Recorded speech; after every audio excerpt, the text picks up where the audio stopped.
In the midnight glow where the stars align, we lose ourselves in the rhythm divine. Underneath the sky painted with dreams, we're chasing the echoes of silent screams. Caught in the sky of the cosmic night, we're hello welcome back to my YouTube channel. ഞാനിന്ന് വന്നിട്ടുള്ളത് ഒരു beach day video ആയിട്ടാണ്. ദുബായിലെ KITE ബീച്ചിലാണ് കേട്ടോ വന്നിട്ടുള്ളത്. Max metro സ്റ്റേഷന്റെ അടുത്തുനിന്ന് നമുക്ക് ബസ് കിട്ടും കേട്ടോ. ബസ് നമ്പർ 8 ആണ്. ബസ് ഇറങ്ങിയിട്ട് അധികം നടക്കാനൊന്നുമില്ല കേട്ടോ. തൊട്ടടുത്ത് തന്നെയാണ് ബസ് നിർത്തുക. wonders, just you and me lost in the moment. Our spirits ഞാനൊരു ബീച്ച് പേഴ്സണാണ്. അതുകൊണ്ട് തന്നെ എനിക്ക് ടൈം സ്പെൻഡ് ചെയ്യാൻ ഭയങ്കര ഇഷ്ടമാണ് ബീച്ചിൽ. സാറ്റർഡേ ആയതുകൊണ്ട് തന്നെ നല്ല ക്രൗഡായിരുന്നു. എല്ലാവരും ഭയങ്കര ബിസിയാണ്. അവരുടെ ഫാമിലിയുടെ കൂടെ ഒക്കെ സ്പെൻഡ് ചെയ്യുന്നുണ്ട്. ഒരുപാട് പേര് ഫുട്ബോൾ കളിക്കുന്നുണ്ട്, ഹാൻഡ് ബോൾ കളിക്കുന്നുണ്ട്. സത്യം പറഞ്ഞാൽ നല്ലൊരു അടിപൊളി വൈബ് തന്നെയാണ് അവിടെ. സ്നാക്സ് ഒക്കെ വാങ്ങിക്കാൻ പറ്റിയിട്ടുള്ള ചെറിയ ചെറിയ ഷോപ്സ് ഒക്കെ ഉണ്ട്. കുറച്ച് റേറ്റ് കൂടുതലാണ്, എന്നാലും ഈ ഒരു ഏരിയ ഒക്കെ ആയതുകൊണ്ട് അത്യാവശ്യം റേറ്റ് എന്തായാലും ഉണ്ടാവും. ballroom must define. ഞാൻ ഡ്രസ്സൊക്കെ മാറ്റി വന്നതാണ് വെള്ളത്തിൽ ഇറങ്ങാൻ വേണ്ടിയിട്ട്. അവിടെ അതിനുള്ള സൗകര്യങ്ങളൊക്കെ ഉണ്ട് കേട്ടോ. ഡ്രസ്സ് മാറ്റാനുള്ളത്, അതുപോലെ ബാത്റൂമിനും എല്ലാത്തിനുള്ള സൗകര്യങ്ങളും അവിടെ ഉണ്ട്. Moonlight, dancing in the stardust, we're weightless and free in a world of wonders. Just you and me lost in the moment. Our spirits ignite as we twirl in the magic of the cosmic light. The shimmer football മാത്രമല്ല കേട്ടോ, അവിടെ പട്ടം പറത്തുന്നുണ്ടായിരുന്നു ഒരുപാട് പേര്. ഞാൻ കുറച്ചു നേരം വെള്ളത്തിലേക്ക് അധികം ഇറങ്ങിയിട്ടുണ്ടായിരുന്നില്ല. എനിക്ക് അങ്ങനെ ഒരു പ്രോബ്ലം ഉണ്ട് കേട്ടോ. വെള്ളത്തിലേക്ക് പെട്ടെന്ന് അങ്ങോട്ട് ഇറങ്ങാൻ പറ്റില്ല. ചെറിയൊരു സ്റ്റാർട്ടിങ് ട്രബിൾ ഉണ്ടാവും.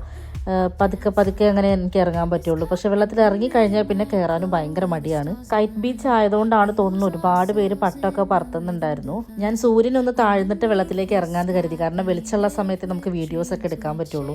അപ്പോൾ വെളിച്ചം പോയി കഴിഞ്ഞിട്ട് പിന്നെ കുറച്ച് വെള്ളത്തിലേക്കൊക്കെ ഇറങ്ങി കളിക്കാന്ന് കരുതി കുറച്ച് നേരം അവിടെ തന്നെ ഇരുന്ന് കുറച്ച് സ്പെൻഡ് ചെയ്തു. എല്ലാവരെയും ഇങ്ങനെ നോക്കിക്കൊണ്ടിരിക്കുകയാണ്. moonlight will let go of all that we know. ഞാൻ വെള്ളത്തിൽ ഇറങ്ങിയ സമയത്ത് ഒരു ചെറിയൊരു കുട്ടി ഉണ്ടായിരുന്നു കേട്ടോ. ആ കുട്ടി വരുന്നത് പാകിസ്ഥാനിൽ നിന്നാണ്. നല്ല ഭംഗിയുണ്ട് കാണാൻ. അപ്പോൾ അവൾ എന്താ ചെയ്യുന്നതെന്ന് വെച്ചാൽ കുറച്ച് അങ്ങോട്ട് ഇറങ്ങി നിൽക്കും, എന്നിട്ട് തിര വരുന്ന സമയത്ത് തിരയുടെ കൂടെ ഇങ്ങോട്ട് വരും. അപ്പോൾ ഞാനും കൂടെ അത് നോക്കി നിൽക്കുന്ന സമയത്ത് അവൾ കുറച്ചും കൂടെ ഭയങ്കര ആവേശമായിരുന്നു. ഞാൻ ക്യാമറ സെറ്റാക്കാൻ വേണ്ടി തിരിഞ്ഞ് നടക്കുന്ന സമയത്ത് അവൾ പോവല്ലേ എന്ന് പറയുമായിരുന്നു. വെള്ളത്തിൽ അവളെ കൂടെ കളിക്കാൻ വേണ്ടിയിട്ട് എന്നോട് ഇറങ്ങി കളിക്കാൻ പറയായിരുന്നു. പക്ഷെ എനിക്ക് എന്തോ പെട്ടെന്ന് അങ്ങോട്ട് ഇറങ്ങാൻ പറ്റുന്നുണ്ടായിരുന്നില്ല. Relations will find a way through the celestial symphony we'll sway. വെളിച്ചൊക്കെ പോയ സമയത്ത് ഇനി എന്തായാലും വീഡിയോ എടുക്കാനൊന്നും പറ്റില്ല. അതുകൊണ്ട് പിന്നെ ഞാൻ വെള്ളത്തിലേക്ക് ഇറങ്ങി. ഇവിടെ നമുക്ക് കുറച്ച് ദൂരം അങ്ങോട്ട് പോവാം കേട്ടോ. ഇവിടെ അധികം ആഴൊന്നും ഉണ്ടാവില്ല. Ballroom must define. Caught in the spell of the cosmic night, the fences. കുറച്ച് വെള്ളത്തിലേക്ക് കളിച്ച് തിരിച്ചു വന്നപ്പോഴും കുറച്ച് വിശന്നു. അപ്പോൾ പിന്നെ കുറച്ച് ലേസൊക്കെ വാങ്ങിച്ചിട്ട് പിന്നെ ഞാൻ അങ്ങോട്ട് ഇറങ്ങി. നന്നായിട്ട് നനഞ്ഞു കേട്ടോ. പിന്നെ ഫുൾ വെള്ളത്തിൽ തന്നെയായിരുന്നു. പിന്നെ വെള്ളത്തിൽ നിന്ന് കയറാനേ തോന്നിയിട്ടുണ്ടായിരുന്നില്ല. എനിക്ക് ഈ കൈറ്റ് ബീച്ചിനേക്കാൾ കൂടുതൽ ഇഷ്ടപ്പെട്ടിട്ടുണ്ട് ലാമർ ബീച്ചാണ്. ലാമർ ബീച്ച് അടിപൊളിയാണ്. അവിടെ എന്തായാലും നിങ്ങൾ പോകണം. ലാമർ ബീച്ചിൽ വെള്ളത്തിൽ ഇറങ്ങുകയും ചെയ്യാം നമുക്ക്. അതുപോലെ ഇൻസ്റ്റാഗ്രാമിലൊക്കെ പോസ്റ്റ് ചെയ്യാൻ പറ്റിയിട്ടുള്ള അടിപൊളി ഫോട്ടോസ് എടുക്കാനും പറ്റിയിട്ടുള്ള ഒരു അടിപൊളിയായിട്ടുള്ള ഒരു ബീച്ച് തന്നെയാണ് ലാമർ ബീച്ച്. ലാമർ ബീച്ചിൽ പക്ഷേ ടൈം ലിമിറ്റ് ഉണ്ട്. 6 മണി വരെ പറ്റുള്ളൂ തോന്നുന്നു. ഞങ്ങൾ പോയ സമയത്ത് അങ്ങനെയായിരുന്നു. അധികം വെള്ളത്തിലിറങ്ങാൻ പറ്റിയിട്ടുണ്ടായിരുന്നില്ല. ഇവിടെ പക്ഷെ പിന്നെയും ഒരുപാട് സമയം നമ്മൾ വെള്ളത്തിലൊക്കെ കളിച്ചിട്ടുണ്ടായിരുന്നു. അങ്ങനെ 2-3 മണിക്കൂർ ഞങ്ങൾ വെള്ളത്തിൽ തന്നെയായിരുന്നു. പിന്നെ ഇവിടുന്ന് ഒരു റെസ്റ്റോറൻറ്റ് കയറിയിട്ട് ഫുഡ് കഴിച്ചു. എന്തായാലും നന്നായിട്ട് എൻജോയ് ചെയ്തു.